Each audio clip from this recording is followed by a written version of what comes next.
name is Sheila Callaham, Executive Director and Board Chair for Age Equity Alliance, a 501c3 partnering with organizations to create age equity in the workplace. If you're looking for an age-inclusive company, you might think that looking at one of those best companies for diversity and inclusion will tell you who they are. But that's not going to be the case, and here's why. The questions that companies have to answer in order to be ranked on those lists do not require responses to questions about age, even if the questions are there at all, depending on the list. So we've all heard the adage, what gets measured gets done. So if questions about age are not required and age is not being measured, then age will never be as important as other dimensions of diversity when it comes to any DEI initiative. So that means that if you want to find out who the age-inclusive companies are, you're going to have to dig a little bit deeper. In this video, I'm going to tell you all the clues that you can pick up just by prowling around on a company's website. The first thing I look for on a company website is imaging. What I often see is a lot of diversity, and that's fantastic, but age diversity is often missing, and that tells me age isn't on the radar. An excellent example of how to create inclusive imaging is the careers page at Whole Foods. Not only is it physically diverse in race and gender, but also in age. Well done, Whole Foods. Click on the career page and look for the equal opportunity statement. You might have to click into an actual job description and scroll to the bottom to find it.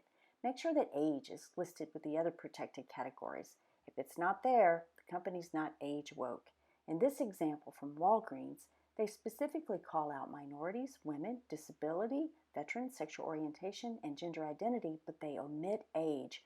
Not good, Walgreens, and it's not a good sign for older applicants looking for an age-friendly company. Next, look at languaging of the job descriptions, especially for entry-level positions. If you see a requirement for a 4-year degree for an entry-level job, that can exclude younger employees. At the other end of the spectrum, not all experienced workers want to continue in the same career field. Many are looking for something new or just want less responsibility than before, for example, not managing a team. If the early career roles use language like recent graduate, digital natives, or youthful, that could be a sign of systemic age discrimination. In this job ad, Schneider Electric is looking for a June 2021 graduate. Clearly, they aren't up to date with the recent EEOC update outlining indications of potential systemic age bias.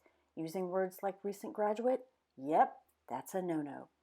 Look for information about employee demographics. This is important because inclusion is inclusion is inclusion, and if any group is being excluded, that is not a good indicator of an inclusive workplace culture. I've yet to find any company that lists age demographics, primarily because affirmative action reporting is required for race and gender only. If we want to see companies actively measuring age diversity, it will need to become a legislative mandate. Finally, if you're applying for a private sector job and they require you to list dates of graduation, that is not good. One caveat, however, about requiring dates of graduation: most city, state, and all federal level jobs do require you to provide dates of graduation. It's unfortunate, and hopefully the government will be catching up soon.